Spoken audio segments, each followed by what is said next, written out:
All right, guys, what's going on? So today we have the Audi Q3, the 2026, with the new UI, with the facelift, with all the new technology, and I went ahead and hooked up my Apple CarPlay just so we can kind of see more of what you can do with your Apple CarPlay and your virtual cockpit.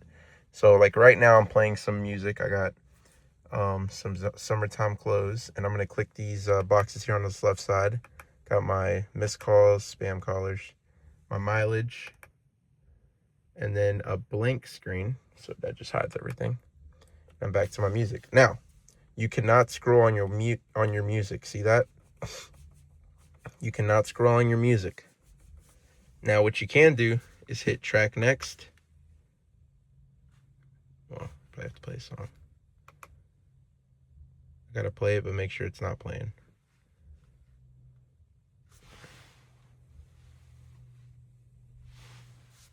Alright, so I'm playing my song. Turn it up a little bit, turn it up a little bit, turn it back down. Hit next, and now my song changes. Hit next, and my song changes. See it over there. But what you can't do is scroll through the song list. That is not a thing. So I know people were asking about that, but that is not a thing. I'm scrolling and nothing's happening. I can scroll over here. I can scroll here. But I can't scroll on my virtual cockpit. Now, this is on the Q3. A lot of it's going to be just like the Q5. I hit view. Right now I got my vehicle. I hit view. I got my map because I have navigation. And I got my RPM gauge. On the right side, I got my media, which I'm not playing any media because I'm playing it on Apple CarPlay. On this left bar here, you got your windshield wipers. So right now I have them off. This chooses the sensitivity of the raindrops for the automatic windshield wipers. You can also do your turn signal on the far left and the far right. I can spray my windshield fluid on my windshield, but I'm not going to do that right now. Or, no, I don't want it. Whatever. All right, windshield fluid. So I'm just clicking it once. If I click and hold, it's going to spray it. So this is clicking it once. I'm clicking that button on the end here. I know it's hard to see. I'm just using my fingertip. So if I click and hold, get a little spray in there.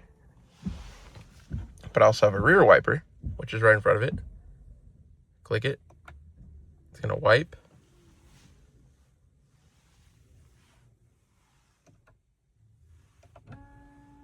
Whoops. All right, you can't really see it, but it's wiping. There we go. I don't know why I didn't do that in the first place. And I did spray it. I clicked and hold to spray. All right, and then your high beams, this stick here, you can pull it towards you. And you can push it outwards to do a high beam lock. If you push it outwards too, it'll just lock them. If I push it outwards again, cuts them off. So that's real simple to use. And then your headlights kind of indicators are all here for that high beam system. So it's just telling you if you pull it towards you, it's gonna not toggle it, it's just gonna flash it. If you push it outwards, it's gonna toggle it. When you see the auto there, that's gonna be your automatic high beams, and that's gonna turn blue once the high beams are activated. Now, for the driver assistance, the adaptive cruise control, all of that's going to be controlled same as the Q5. So I'm going to pull this lever all the way towards me. I'm going to click set on the very end. So you got set there. Click set on the very end. And then I can choose the distance with the lever in the very front. So I can do the distance here. So if I zoom in on the screen, you're going to see 1, 2, 3, 4, 5. And all I'm doing on my thumb is moving this lever up and down for plus or minus to adjust those numbers, and that's going to be the distance. I typically do it on the 1. It's all preference. And then to cancel your adaptive cruise control, just push the lever out or push the brake. Pull it all the way towards you, hit set, choose your distance, and you're going to be ready to roll. Right now the car's not running, that's why the engine light's on. But I'm not running the car because I'm inside the car, so I don't want to get it running in the showroom and have everybody freaking out on me. All right.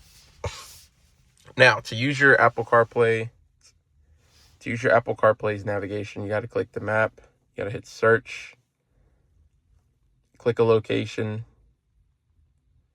So if I'm using Apple CarPlay's navigation on my virtual cockpit, as soon as I initiate this here, watch this left screen, it's virtual cockpit, it's going to move it over here. Oh, I might have to be running.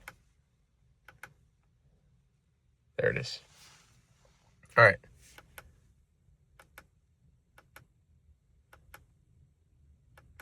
I'm just clicking view right now. Interesting. Okay.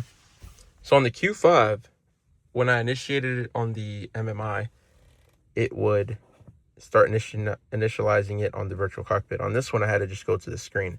Maybe that's because the car's not running. But you might just be able to go to the map. All right, let me cancel. Let's test it out. So if I cancel this map, let's see if it stays or disappears. Cancel. All right, so it disappeared. And now it's showing the navigation system that comes with the car. So if I start here, it switches to Apple CarPlay. Okay. That's interesting. That is interesting. All right. Now for the right side here, volume up, volume down, track previous, track next, heated steering wheel. The star, you can actually choose to make it a certain command. I think someone's already set it to something. Let me click. All right. So the star here, you can assign this button to any of these functions.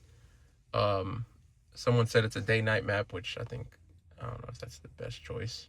Current voice guidance, so that's going to give you an update of the current navigation. Change media source. I guess that's the perfect one for this one.